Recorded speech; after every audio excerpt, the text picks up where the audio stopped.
ನಿನಗೆ ತಿಳಿಯದ ಕಾರ್ಯ ಯಾವುದುಗಳು ಭೂಲೋಕದಲ್ಲಿ ಕ್ಷತ್ರಿಯ ಅಧಮನಾದ ಕಾಂತನಿಗೆ ರಾಜನನ್ನು ಆಂತರದಿಂದ ತಪ್ಪಿಸ ಜನರ ಪಾಲಿಸಿದ್ಯಾನ ಅವನ ಸನ್ಮಾನಕ್ಕಾಗಿ ನಿನ್ನ ತ್ರಿಶೂಲವನ್ನು ಪರಸ್ಪರನಾಗಿ ಮಾಡಿ ನನಗೆ ದಯಪಾಲಿಸಿ ನಾನು ಆ ಕೂಳ ಕಾಂತವಿ ರಾಜನನ್ನು ಸಮ್ಮರಿಸಿ ತದನಂತರ ನಿನ್ನ ಶೂಲವನ್ನು ನಿನಗೆ ಒಪ್ಪಿಸಿಕೊಂಡಿದ್ದೇವಾ ಸದಾ. ಈಗ ನೀನು ಬೇಡ ಶೂಲವನ್ನು ಪರಶುರು ಮಾಡಿ ಕೊಡುವೆ ತೆಗೆದುಕೋ. ಇಲ್ಲಿಂದ ನೀನು ಪರಶುರಾಮನಾಗಿ ಪ್ರಖ್ಯಾತಿಯನ್ನು ಪಡಿ. ಆದರೆ ಒಂದು ಮಾತ್ರ ನಿನಗೆ ನೆನಪಿರಲಿ. ಅದು ಏನು ಪರಮಾತ್ಮ? ಯಾವ ಕಾರ್ಯಕ್ಕೆ ವಚನ ಕೊಡುವ ಮೊದಲು ಆಲೋಚನೆ ಮಾಡಿ ವಚನ ಕೊಡುವ ಪರಶುರಾಮನೇ ನೀ ತೆರಳು ಬೇಗನೆ. ಸೋಮಸಂಗೂರು ಪಂಚಾಯಿತಿಯವರು ಭಾರತ ಪರಮಾತ್ಮನನ್ನು ಮೆಚ್ಚಿಸಿ ಆತನ ತ್ರಿಶೂಲವನ್ನು ಪರಸ್ಪರನಾಗಿ ಕೊಂಡುಕೊಂಡು ಬಂದರೆ ನೀನು ನಮ್ಮ ಪಿತಾ ಮಾತೆಯರನ್ನು ಮಾಡುವಂತೆ ಮಾಡಿ ಆತ್ಮದ ಪರಸ್ಪರನ್ನು ಸಾರದೆ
ಪತಿಯ ಪಾದ ಪೂಜೆಗೆ ನಾವು ನೀರು ತೆಗೆದುಕೊಂಡು ಹೋಗಲೇಬೇಕಲ್ಲ. ಅಯ್ಯೋ, ಸ್ನಾನ ಮಾಡಲು ಬಂದ ನದಿಯ ದಂಡೆಯಲ್ಲಿ ಯಾರು ಈ ಬಂಗಾರದ ಗಂಟನ್ನು ಬಿಟ್ಟು ಹೋಗಿರಬಹುದು? ಯಾರು ಈ ಬಂಗಾರದ ಗಂಟು ಯಾರದು?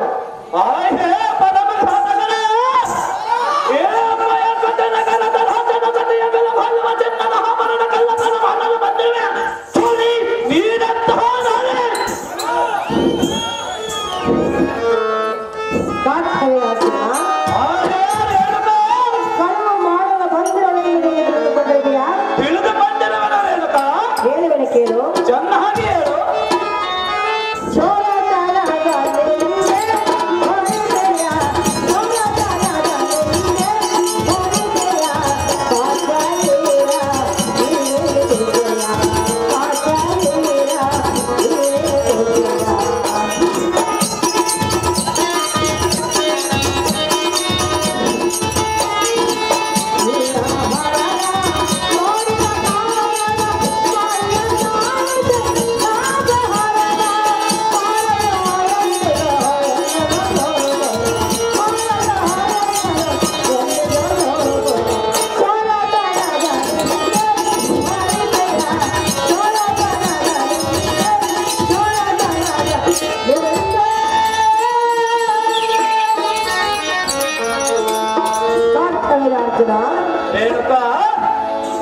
ಇದಕ್ಕಿಂತ ಹೆಚ್ಚಿನ ಬೆಲೆ ಬಾಳುವ ಬಂಗಾರವನ್ನು ತವರು ಮನೆಯಲ್ಲಿ ಮರೆತು ಬಂದವಳು ನಾನು. ಕಳುವಿನ ಅಪರಾಧವನ್ನು ಹೋಲಿಸಬೇಡ ಕಂಡೆಯ ಕಾರ್ತಿವೀರಾರ್ಜುನ. ನಿನ್ನ ಜೀವನದಲ್ಲಿ ಎಂತ ಬೆಲೆ ಬಾಳುವ ಜನ್ಮದ ಆಭರಣ ಎಂಥದನ್ನು ಕಂಡಿರುವೆಯ? ನಿನ್ನ ಮುಂದಿನ ಬುದ್ಧಿಗೆ ಗಂಗೆ ಹಚ್ಚಲಿ ಸುಮ್ಮನೆ ಇಲ್ಲಿಂದ ಹೊರಡುವಾಗ ತೋರಲಾರೆ ಈ ನಿನ್ನ ಬಂದಿದ್ದಾರೆ.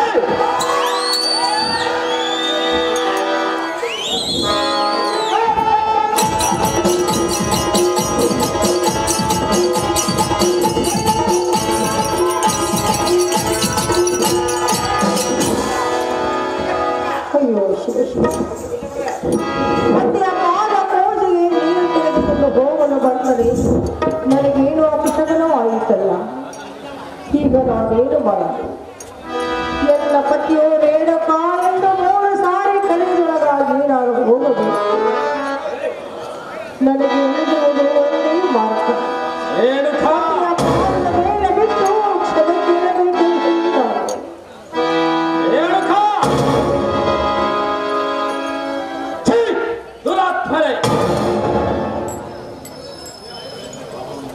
ಎನ್ನ ಪಾದ ಮುಟ್ಟಲು ನೀನು ಅರ್ಹಲ್ಲ. ಪ್ರತಿದಿನ ತರುವ ಮರಳಿನ ಜಲದ ಕೊಳವು ಈಗ ತಗೋಯ್ತು. ಅದ ಮಳೆ ಕಾಲಿಕ್ಕದಿರು ಎನ್ನಾಶ್ರಮದಲ್ಲಿ ಸಿರಿ ಸಂಪತ್ತು ಅರಸತ್ವ ನಾನೆಂದು ಬಯಸಲಾರನೆಂದು ಪ್ರಮಾಣ ಮಾಡಿದ ನಿನ್ನ ವಚನ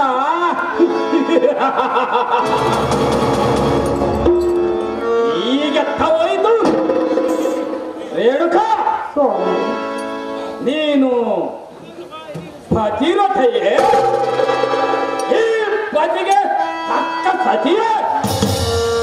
ಸುಖದ ಸುಪ್ಪತ್ತಿಗೆಯಲ್ಲಿ ತುಪ್ಪದಲ್ಲಿ ತುತ್ತಕ್ಕೆ ತಿರಿದು ತಿಂದುಂಡವರಿಗೆ ಸತಿ ಧರ್ಮದ ಲೀಲೆ ನಿನಗೆತ್ತ ಗೊತ್ತಾಗುವುದು? ಮತ್ತೆ ಮೋಹ ಮಮಕಾರಕ್ಕೆ ಬಲಿಯಾಗಿಯ ಮೂರ್ಖಳೇ, ಪರಮಘಾತಕಳೇ. ಅಡವಿನಲ್ಲಿ ತೃಣ ಮಾತ್ರವೂ ನಾನು ತಪ್ಪು ಮಾಡಿಲ್ಲ, ಮಾಡುವುದೂ ಇಲ್ಲ. ನೀರು ತರಲು ಹೋಗಿದ್ದೇನೋ ನಿಜ, ಆದರೆ ಮಧ್ಯದಲ್ಲಿ ಏನೋ ಅವಶ್ಯಕನೂ ನಡೆಯಿತು. ಪರಶುರಾಮ,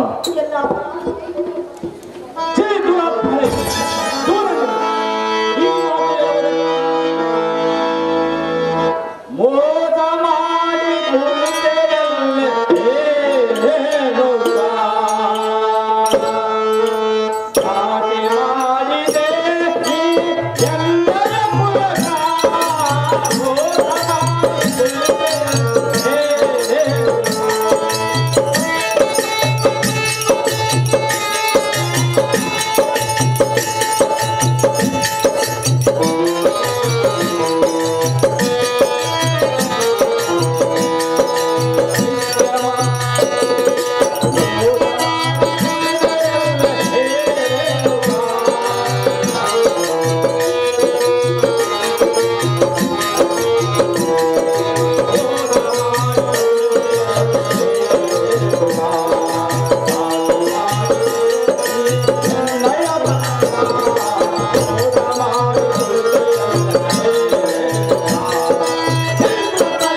ಮಾಡಿ ಕ್ಷಣಿಕ ಸುಖಕ್ಕೆ ಮನಸೋತು ಚಿತ್ತ ಚಾಂಚಲ್ಯದಿಂದ ನಿನ್ನ ಮನಸ್ಸಿಗೆ ಮೈಲಿಗೆಯನ್ನು ಹುಟ್ಟಿಸಿಕೊಂಡೆಯ ರೇಣುಕಾ. ಆ ಸಾರ್ವಭೌಮ ದಂಪತಿಗಳ ಉದರದಲ್ಲಿ ಜನಿಸಿ ಸರ್ವ ಸುಖಭಾವವನ್ನೇ ಅನುಭವಿಸಿ ದೇವಿ, ಈ ಮಹಾಜ್ಞಾನಿಯಾದ ಮುನಿವರನ ಕೈ ಹಿಡಿದು ಸಾಧ್ವಿ ಶಿರೋಮಣಿ ಎಂದನಿಸಿ ರೇಣುಕಾ ನಾಲ್ಕು ಮಕ್ಕಳ ತಾಯಿಯಾಗಿ ಮುಪ್ಪಿನ ಸಮಯದಲ್ಲಿ ಮತ್ತೆ ದನ ಕನಕದ ಮೇಲೆ ನಿನಗೆ ವ್ಯಾಮೋಹವೇ? ಮತ್ತೆಂದು ಅವುಗಳನ್ನು ಮಕ್ಕಳನ್ನ ಮುಟ್ಟುವುದಿಲ್ಲವಂದೇ ಹೇಳಿ ಮತ್ತೆ ಮೋಹ ಮಮಕಾರಕ್ಕೆ ಮರ್ಯಾದೆಯ ಮೂರ್ಖಳ ಪರಮಘಾತಕಳ.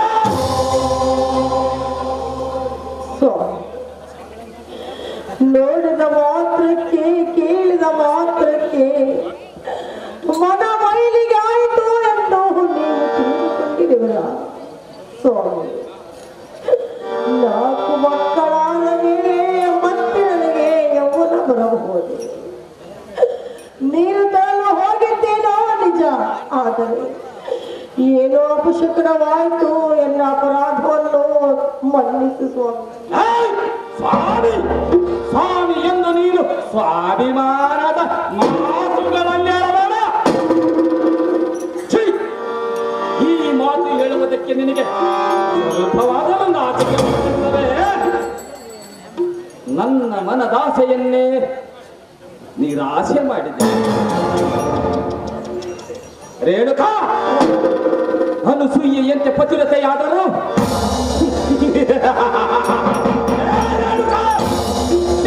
ಅಹಲ್ಯೆಯಂತೆ ಅವಿವೇಕಿಯಾದಯ.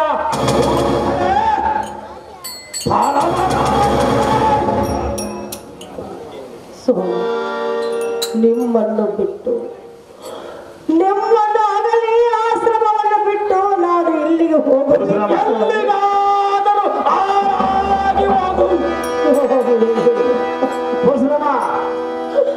ಕೈ ಹಿಡಿದ ಪತಿಯೇ ನೀವೇ ಈ ರೀತಿ ಮಾತನಾಡಿದರೆ ಅನ್ಯ ಪುರುಷರು ನನ್ನನ್ನು ಯಾವ ರೀತಿ ಮಾತನಾಡಬಲ್ಲರು? ರೇಣುಕಾ ನಾನು ತಪ್ಪು ಮಾಡಿಲ್ಲ, ಮಾಡುವುದೂ ಇಲ್ಲ. ತಪ್ಪು ಮಾಡಿದಂದು ನಿಮ್ಮ ಮನವರಿಕೆಂದರೆ ನೀವು ಯಾವ ಶಿಕ್ಷೆ ಕೊಟ್ಟು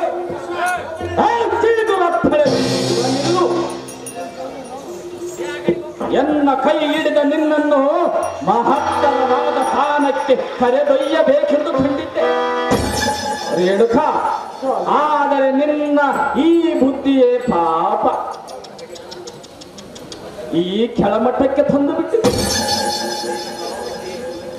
ರೇಣುಕಾ ಇನ್ನೊಂದು ಸಾರಿ ನಿನ್ನನ್ನು ಸತಿಯನ್ನು ಮನ್ನಿಸಲಾರ.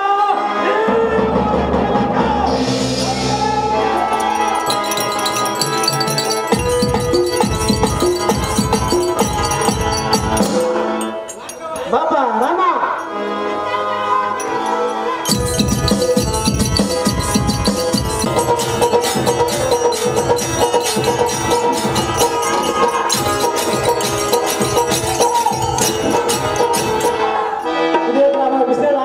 ನಾರಾಯಣವರು ರೇಟ್ಕಲ್ಲಮ್ಮ ಅವರ 200 ರೂಪಾಯಿಯನ್ನು ಆಯರ್ ಮಾಡಿರ್ತಾರೆ.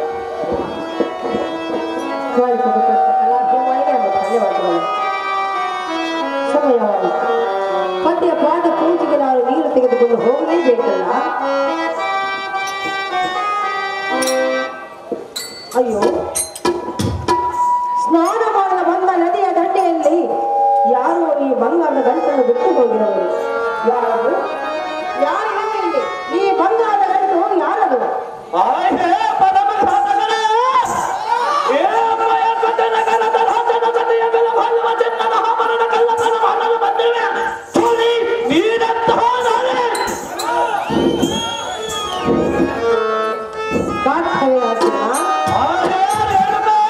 ಕಳುವು ಮಾಡಲು ಬಂದಿರಲಿಲ್ಲ ತಿಳಿದುಕೊಂಡಿದೆಯಾ? ತಿಳಿದು ಬಂದಿರವನ ರೇಣುಕಾ ಹೇಳುವನೆ ಕೇಳು. ಚೆನ್ನಾಗಿ ಹೇಳು.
ಕಾರ್ತಿವೀರಾರ್ಜುನ. ನಿನ್ನ ಜೀವನದಲ್ಲ ಎಂತ ಬೆಲ್ಲ ಭೈರವ ಚಂದದ ಆಭರಣ ಎಂದಾದರೂ ಕಂಡಿರುವೆಯಾ? ನಿನ್ನ ಮುಂದಿನ ಬುದ್ಧಿಗೆ ಬೆಂಕಿ ಹಚ್ಚಲಿ. ಸುಮ್ಮನೆ ಇಲ್ಲಿಂದ ಹೊರಡುವಾಗ ತೋರಲಾರೆ ಹಿರಿಯರಿ ನಿನ್ನ ಮುಂದಿದ್ದಾರೆ.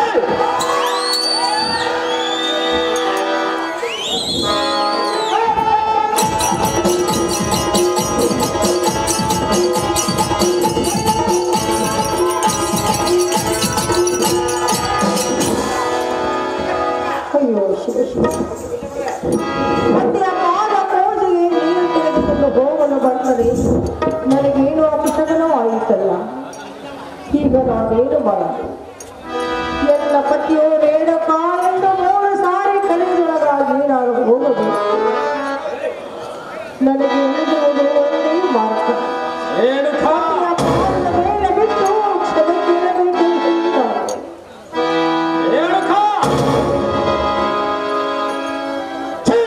ದುರಾತ್ಮರೇ, ಎನ್ನ ಪಾದ ಮುಟ್ಟಲು ನೀನು ಅರ್ಹರಲ್ಲ. ಪ್ರತಿದಿನ ತರುವ ಮರಳಿನ ಜಲದ ಕೊಳವು ಈಗ ಹೋಯ್ತು. ಅದ ಮಳೆ ಕಾಲಿಕ್ಕದಿರು ಎನ್ನಾಶ್ರಮದಲ್ಲಿ ಸಿರಿ ಸಂಪತ್ತು ಅರಸತ್ವ ನಾನೆಂದು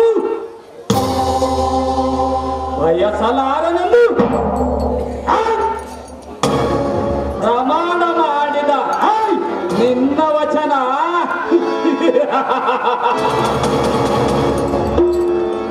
ಈಗ ಹೋಯ್ತು. ರೇಣುಕ, ನೀನು ಪತಿರಥೆಯೇ? ಈ ಪತಿಗೆ ತಕ್ಕ ಸತಿಯೇ? ಸುಖದ ಸುಪ್ಪತ್ತಿಗೆಯಲ್ಲಿ ತುಪ್ಪದಲ್ಲಿ ತುತ್ತಕ್ಕೆ ತಿರಿದು ತಿನ್ನುಂಡವರಿಗೆ ಸತಿ ಧರ್ಮದ ಲೀಲೆ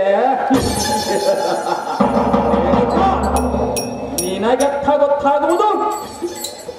ಮತ್ತೆ ಮೋಹ ಮಮಕಾರಕ್ಕೆ ಬಲಿಯಾಗಿಯ ಮೂರ್ಖಳೇ, ಪರಮಘಾತಕಳೇ. ಸ್ವಾಮಿ, ಅಡವಿನಲ್ಲಿ ತೃಣ ಮಾತ್ರವೂ ನಾನು ತಪ್ಪು ಮಾಡಿಲ್ಲ, ಮಾಡುವುದೂ ಇಲ್ಲ. ನೀರು ತರಲು ಹೋಗಿದ್ದೇನೋ ನಿಜ, ಆದರೆ ಮಧ್ಯದಲ್ಲಿ ಏನೋ ಅಪಶಕನೂ ನಡೆಯಿತು. ಪರಶುರಾಮ, ಎಲ್ಲ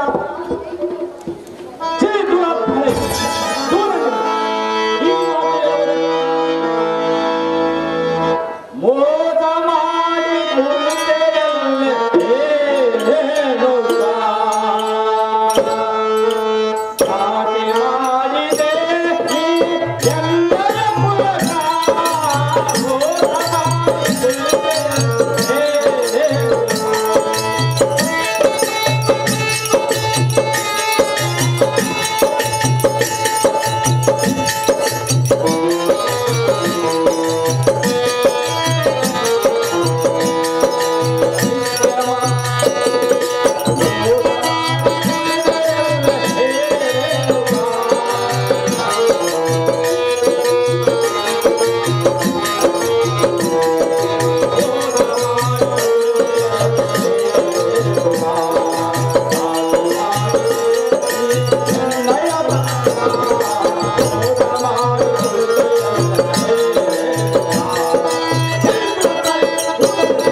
ಮತೀನಳೆ ಕ್ಷಣಿಕ ಸುಖಕ್ಕೆ ಮನಸೋತು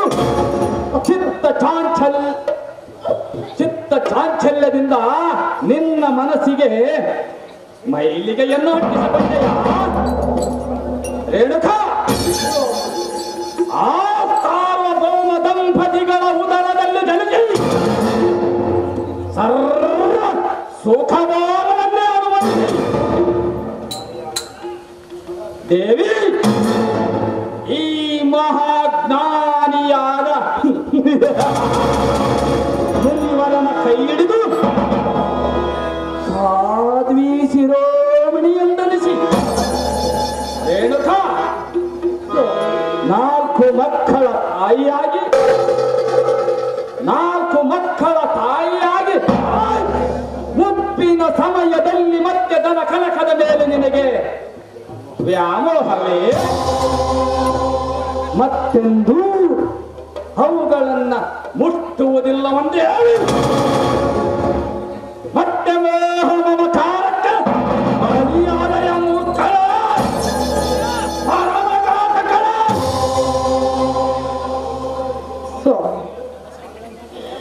ನೋಡಿದ ಮಾತ್ರಕ್ಕೆ ಕೇಳಿದ ಮಾತ್ರಕ್ಕೆ ಮನ ಮೈಲಿಗೆ ಆಯಿತು ಎಂದು ನೀವು ತಿಳಿದುಕೊಂಡಿರುವಿರ ಸ್ವಾಮಿ. 4 ಮಕ್ಕಳಾದ ಮೇಲೆ ಮತ್ತೆ ನನಗೆ ಯೌವನ ಬರಬಹುದು. ನೀನು ತರಲು ಹೋಗಿದ್ದೇನೋ ನಿಜ, ಆದರೆ ಏನೋ ಅಪಶಕುನವಾಯಿತು. ಎಲ್ಲ ಅಪರಾಧವನ್ನು ಮನ್ನಿಸು ಸ್ವಾಮಿ.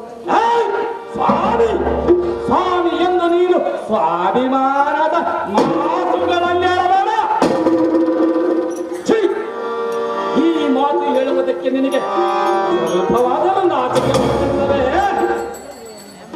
ನನ್ನ ಮನದಾಸೆಯನ್ನೇ ನಿರಾಶೆ ಮಾಡಿದೆ ರೇಣುಕಾ. ಅನುಸೂಯೆಯಂತೆ ಪತಿರತೆಯಾದರೂ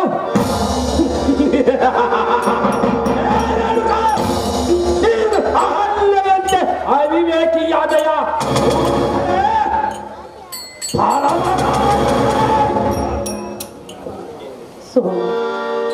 ನಿಮ್ಮನ್ನು ಬಿಟ್ಟು ನಿಮ್ಮನ್ನು ಅಗಲಿ ಆಶ್ರಮವನ್ನು ಬಿಟ್ಟು ನಾನು ಇಲ್ಲಿಗೆ ಹೋಗುತ್ತೇನೆ.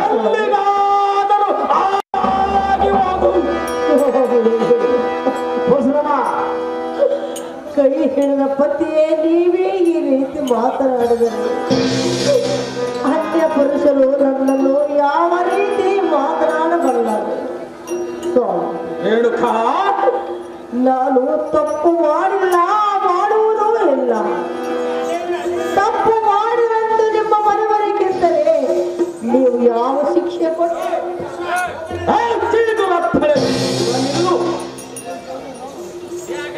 ಎನ್ನ ಕೈ ಹಿಡಿದ ನಿನ್ನನ್ನು ಮಹತ್ತರವಾದ ಸ್ಥಾನಕ್ಕೆ ಕರೆದೊಯ್ಯಬೇಕೆಂದು ಕಂಡಿದ್ದೆ ರೇಣುಕಾ. ಆದರೆ ನಿನ್ನ ಈ ಬುದ್ಧಿಯೇ ಪಾಪ ಈ ಕೆಳಮಟ್ಟಕ್ಕೆ ತಂದು ಬಿಟ್ಟಿದೆ ರೇಣುಕಾ. ಇನ್ನೊಂದು ಸಾರಿ ನಿನ್ನನ್ನು ಸತಿಯನ್ನು ಮನ್ನಿಸಲಾರ.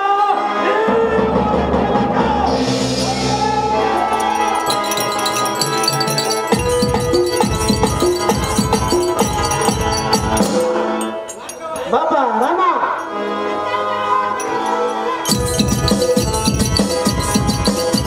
ಮಾತೆ ಪರಮ ಪುಲಿತೆ ರೇಣುಕಾ ರಾಜನ ಸುತೆ.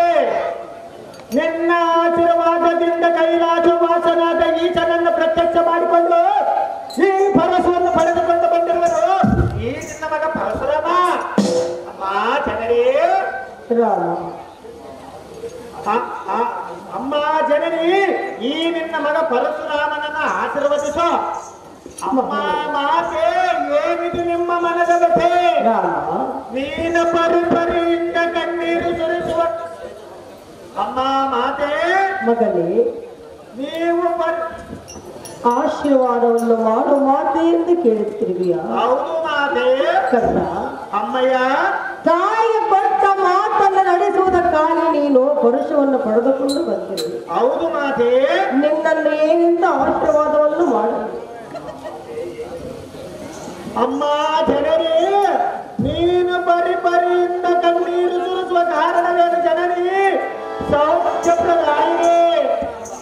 ಅಮ್ಮಯ್ಯ ಏತಕ್ಕಾಗಿ ಕಣ್ಣೀರನ್ನು ಸುರಿಸುತ್ತಿರುವೆ ಮಹತೆಯನ್ನು ಕೇಳಿದೆಯಾ? ಹೌದು ಮಾತೆ. ಈ ಮಾತು ನನ್ನನ್ನು ಕೇಳುವುದಕ್ಕಿಂತ ನಿನ್ನ ಹೆತ್ತಪ್ಪನನ್ನೇ ಕೇಳಿ ಆತನೇ ನಿನಗೆ ಉತ್ತರ ನೀಡುವನು ಕಂದ.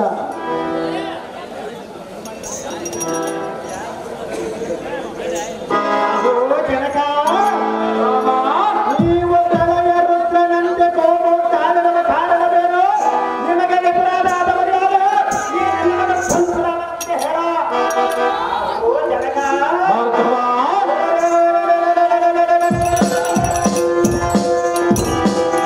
ಈ ಪರಶುವಿನಿಂದ ಅವನ ಶಿರವನ್ನು ಕಡೆದು ಜನಕ ಅದರಿಗೆ ಹಾಕಿ ಕೊಡು ಜನಕ. ರಾಮ ಎನ್ನಾಜ್ಞೆ ಪಾಲಿಸಬೇಕಾದರೆ ನಿನಗೆ ದೃಢ ಮನಸ್ಸಿರಬೇಕು. ಗಂಡನೆಯ ಗಂಡುಗಲಿ ಪರಶುರಾಮನ ಸುಡಬಲದ ಮೇಲೆ ನಿನಗೆ ಅನುಮಾನವೇ ತಂದೆ? ಗಂಡನೆಯ ಗಂಡುಗಲಿ ರಾಮ, ಹಾಗಾದರೆ ಪ್ರತಿಜ್ಞೆ ಮಾಡುವೆಯ ಈ ತಂದೆಯ ಮಾತು ಮೀರುವುದಿಲ್ಲವೆಂದು? ಹೋಗ್ತಾರೆ ರಾಮ 33 ಕೋಟಿ ದೇವತರ ಸಾಕ್ಷಿ, ಸೂರ್ಯ ಚಂದ್ರನ ಸಾಕ್ಷಿ, ಪಾಲಕರ ಸಾಕ್ಷಿ, ನನಗೆ ಪರಶುವನ್ನು ಕೊಟ್ಟು ಕಳುಹಿಸಿದ ಪರಮಾತ್ಮನ ಸಾಕ್ಷಿಯಾಗಿ ನಿನ್ನ ಆಜ್ಞೆಯನ್ನು ನೆರವೇರಿಸುವ ತಂದೆ ಈ ನಿನ್ನ ಮನಸ್ಸಿನ ಅಭಿಪ್ರಾಯವನ್ನು ಹೇಳುತ್ತೆ. ಹಾಗಾದರೆ ಈ ಕ್ಷಣವೇ ಕಳೆದು ಬಿಡು ನಿಂದೆಯ ಶಿರ.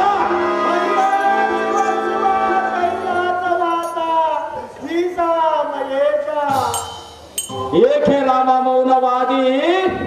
ಈ ತಂದೆಗೆ ಕೊಟ್ಟ ವಚನವನ್ನ ಪಾಲಿಸಲೇಬೇಕು.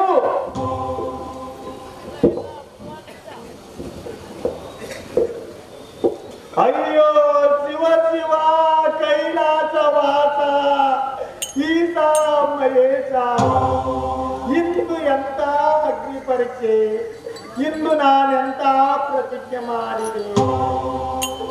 ಅಯ್ಯೋ ಅಯ್ಯೋ ದೇವ ಪರಮೇಶ್ವರ, ನಿನ್ನ ತ್ರಿಶೂಲ ನನಗೆ ತಂದೊಪ್ಪಿಸುವ ಮೊದಲ ಬರಿಯಾಗಿ ನಿನ್ನ ತಾಯಿಯ ಕಡೆಯುವ ಸಮಯ ಬರಬಹುದೇ?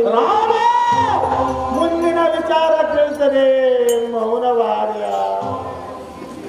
ತಾಯಿ ಭೂದೇವಿಯೇ, ಪಡೆದ ಮಾತೆಯ ಶಿರವನ್ನು ಮಗನ ಕಡಿಯುವುದು ಎಣ್ಣಾದ ನಿನ್ನ ಮನಸ್ಸಿಗೆ ಒಪ್ಪಿಕೆ. ಜಯ ಆಕಾಶವೇ, ನಾನು ಪ್ರತಿಜ್ಞೆ ಮಾಡುವ ಮೊದಲೇ ಹೊರಗುಡಿಲೊಂದು ಬಂದು ನನ್ನ ಶಿರಕ್ಕೆ ಬಡಿದು ನನ್ನನ್ನೇಕೆ ಸಾಯಿಸಲಿಲ್ಲ? ಅಯ್ಯೋ ಪಾರ್ವತಿನಾಥ, ನೀನು ಹೇಳಿದ ವಾಕ್ಯದಂತೆ ವಚನ ಕೊಡುವ ಮೊದಲೇ ಆಲೋಚನೆ ಮಾಡಿ ವಚನ ಕೊಡು ಎಂದೆಯಲ್ಲ. ಆ ಅಮರವಾಣಿ ಇಂದು ಸತ್ಯವಾಯಿತಲ್ಲ. ನನ್ನ ಕರಕ್ಕೆ ನೀನು ಕೊಟ್ಟ ತ್ರಿಶೂಲ ಅಯ್ಯೋ ನಿನ್ನ ಎಂಬ ವಂಶಕ್ಕೆ ಮೂಲವಾಯಿತಲ್ಲ. ಎತ್ತ ತಾಯಿಯ ಶಿರ ಕಡಿಯುವುದು ಯಾವ ಮಗನಿಂದ ಸಾಧ್ಯ? ನವಮಾಸ ಗರ್ಭದಲ್ಲಿ ಒತ್ತು ಸಾಕಿ ಸಲಗಿದ ಮಾತೆಯ ಅಯ್ಯೋ ಕತ್ತು ಕತ್ತರಿಸುವ ಮಗನು ಈ ಜಗದಲ್ಲಿ ಹುಟ್ಟಿರುವನೇ. ಅಯ್ಯೋ ಭೂದೇವಿಯೇ, ಈ ಭೂಮಿಯಲ್ಲಿ ಬೆಳೆದ ಬೆಳಗಿಂತ ಭೂತಾಯಿಯ ಬೆಲೆ ಹೆಚ್ಚು. ಅಮ್ಮಯ್ಯ, ಎತ್ತ ತಾಯಿ ಒತ್ತ ಭೂಮಿ ಎರಡು ಒಂದೇ. ಅಮ್ಮ ಜನರಿ, ಈ ಪರಶುವಿನಿಂದ ನಿನ್ನ ಋಣವನ್ನು ನಾನು ಹೇಗೆ ಖಂಡಿಸಬಹುದು? ಮಾತೆ ಸಹಿಸಲಾರೆ ಎನ್ನಬೇಕೆ. ಇದೆಂತ ದುರಂತ ಘಟನೆ ಬಂದೊದಗಿತು ಕಂದ. ಈ ಜಗದೊಳಗೆ ಎನ್ನ ಹೆಸರಿಗೆ ಕಳಕ ಬರುವಂತಾಯಿತು. ಅಮ್ಮಯ್ಯ, ನನಗೆ ನೀನೇ ಹೇಳು ಧೈರ್ಯ. ಅಮ್ಮಯ್ಯ, ಬದುಕಿ ಬಾಳಬೇಕೆಂದು ಪಡೆದು ಬಂದಿಲ್ಲ ಈ ನಿನ್ನ ಹೆತ್ತ ತಾಯಿ. ಅಯ್ಯೋ ಮಾತೆ ಕಂದ, ಅಮ್ಮಯ್ಯ, ಮನುಷ್ಯನು ಹುಟ್ಟಿದ ಮೇಲೆ ಸಾಯಲೇಬೇಕಿಲ್ಲ ಕಂದ. ಅಯ್ಯೋ ಮರಣ ಬರುವುದ ಮುಂಚೆನೆ ಸತ್ತು ಹೋಗುವುದು ಈ ಜಗದಲ್ಲಿ ಮಾತೆ. ಕಂದ, ಅಮ್ಮಯ್ಯ, ಬಾಳಲು ಗಪ್ಪದು ತಪ್ಪದು ಕಂದ. ಅಮ್ಮಯ್ಯ, ಪಾಲಿಗೆ ಬಂದಿದ್ದ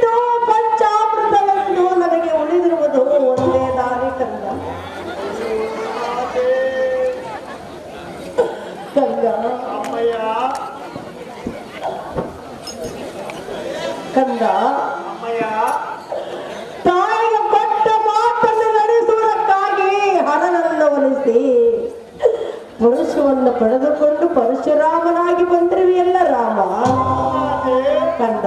ಅಮ್ಮಯ್ಯ ಅದರಂತೆ ನಿನ್ನ ತಂದೆಯ ಕೊಟ್ಟ ಮಾತನ್ನು ನೀನು ನಡೆಸಲೇಬೇಕಲ್ಲ ಕಂದ.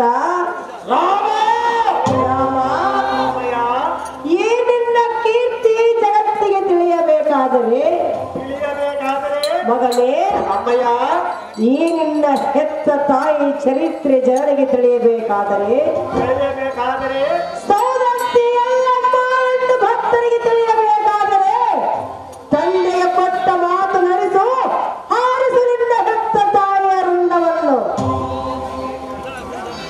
ಮಾಡಬೇಕೆ ರಾಮ, ತಂದೆಗೆ ಕೊಟ್ಟ ವಚನವನ್ನ ಪಾಲಿಸಲೇಬೇಕು. ಆಗಲಿ ತಂದೆ, ನಿನ್ನ ಆಜ್ಞೆಯನ್ನು ಪಾಲಿಸುತ್ತಿದ್ದರೆ ಮಹಾಮತಿ ಉಂಟೆ.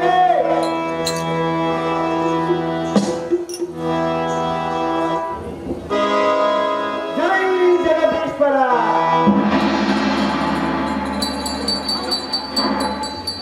ಆಹೋ ತಂದೆ, ನಿನ್ನ ಆಜ್ಞೆಯನ್ನು ಪಾಲಿಸಿ ಬಂದೆ. ಮೆಚ್ಚಿದೆ ರಾಮ, ಮೆಚ್ಚಿದೆ ನಿನ್ನ ಪಿತೃಭಕ್ತಿಗೆ. ಬೇಡುವವನೇ ನಿನಗೆ ಯಾವ ಓದಬೇಕು? ನಿನಗೆ ಪುಣ್ಯವಾಗಿ ತಪ್ಪಿದರೆ ಧಾರಾಳವಾಗಿ ಆಹೋ ಪಿತರೇ, ಹಾಗಾದರೆ ಪ್ರತಿಜ್ಞೆ ಮಾಡುವಿರ ನಾನು ಕೇಳುವವರ ಕೊಡಬೇಕೆಂದು. ಕೊಟ್ಟ ಮಾತು ತಪ್ಪಿಲ್ಲ, ತಪ್ಪಿ ನಡೆಯುವವನಲ್ಲ ಈ ಮುನಿತಿನ ಕಾಚವಾದ ಆಹೋ ಅಪ್ಪಯ್ಯ, ಭಾರ್ಗವ. ಮರಳಿಯನ್ನ ತಾಯಿಗೆ ಜೀವದಾನ ಮಾಡಬೇಕು. ನಿಮ್ಮ ಕ್ರೋಧಾಗ್ನಿಗೆ ಕತ್ತರಿಸಿದ ನಮ್ಮನ್ನೆಲ್ಲರನ್ನು ಪುನಃ ಜೀವದಿಂದ ಎಬ್ಬಿಸಬೇಕು. ಮೂರನೇ ವರವಾಗಿ ನೀವು ನಿಮ್ಮ ಕ್ರೋಧಾಗ್ನಿಯನ್ನು ತ್ಯಜಿಸಿ ಸಾಧಿಸಿದರಾಗಬೇಕು ಪಿತರೇ. ನಡೆಸಿಕೊಡಿ ಈ ಮರಗಳನ್ನು ಈಗಿದ್ದೀರಿ. ಜೈ ಜಗದೀಶ್ವರ. ರಾಮ, ಅಪ್ಪಯ್ಯರೇ, ನಿನ್ನ ತಾಯಿಯನ್ನು ಎದ್ದು ಬರುವಳು. ಅಮ್ಮ ತಾಯಿ ಅನ್ನ ಜನ್ಮದಾತೆ, ಪಿತನ ತಪಶಕ್ತಿಯಿಂದ ಎದ್ದು ಬಾರಮ್ಮ. ಈ ನಿನ್ನ ಮಗನ ಮೇಲೆ ಬಂದ ಅಪವಾದವನ್ನು ದೂರ ಮಾಡುವಂತೆ ಪರಮ ತಾತೆ. ರಾಮ, ಅಮ್ಮಯ್ಯ ತಂದೆಗೆ ಕೊಟ್ಟ ಮಾತನ್ನು ನಡೆಸಿದೆ, ಮರಳಿನರಿಗೆ ಮತ್ತೆ ಪ್ರಾಣದಾನವನ್ನು ನೀಡಿದೆ. ನಿನ್ನ ಕೀರ್ತಿ ಜಗತ್ತಿಗೆ ತಿಳಿಸಿಕೊಟ್ಟೆ.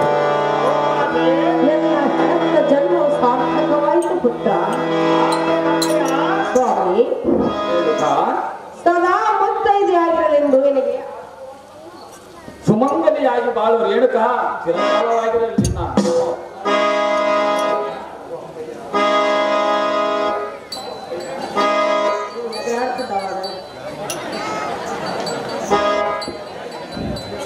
ಆಹೋ ಅಪ್ಪಯ್ಯ ಎಲ್ಲ ಎತ್ತಮ್ಮಳಾದ ರೇಣುಕಾದೇವಿ, ನಮ್ಮಲ್ಲಿ ನಿನ್ನ ಮಗನ ವಿಜ್ಞಾಪನವೇನೆಂದರೆ ತನ್ನಾಜ್ಞೆಗೆ ಚ್ಯುತಿ ಬಾರದಂತೆ ತಾಯಿಯನ್ನು ಕೊಂಡ ಪ್ರಾಯಶ್ಚಿತ್ತಕ್ಕೆ ಭೂಪ್ರತಿಷ್ಠೆ ಮಾಡಿ ಬರುವೆ.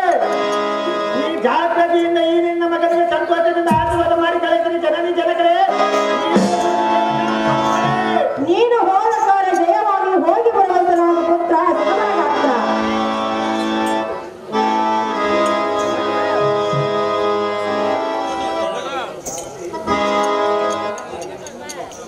ಬಳ್ಳೆ ಬಳ್ಳೆ ಸಾರದೆ ತಾಯಿಯನ್ನು ಕೊಂಡ ಪ್ರಾಯಶ್ಚಿತ್ತಕ್ಕೆ ಭೂಪ್ರತಿಷ್ಠೆ ಮಾಡಿ ಬರಲು ಸಾರದೆ ಹೊರತು ದೇವರ ಜಾಗೃತಿ ಸಂತೋಷವಾಗಲಿ ಬರುವೆ.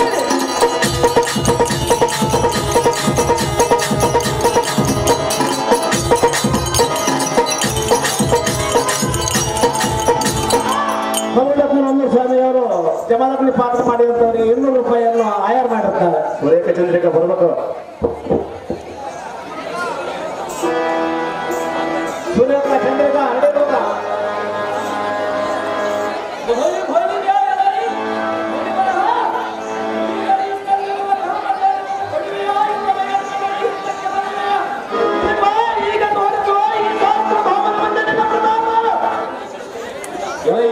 ಕ್ಷತ್ರಿಯಾದವನಾದ ಕಾರ್ತವೀರ್ಯ, ಮುನಿವರ ಈಗ ನನ್ನ ಕ್ರೋಧಾಗ್ನಿಯನ್ನು ತ್ಯಜಿಸಿ ಶಾಂತ ಚಿತ್ತದಲ್ಲಿರುವೆ. ಇಂಥ ಸಮಯದಲ್ಲಿ ಕಾಮಧೇನುವನ್ನು ಹಿಡಿದೊಯ್ಯುವುದೆಂದು ಹೊಗಳುವೆಯಾ? ಇದು ನಿನಗೆ ಸಲ್ಲದ ಕರ್ತವ್ಯ. ಬೇರೆ ಯಾರಾದರೂ ತೋರಿಸು ನಿನ್ನಯ ಸಮಸ್ಯೆ.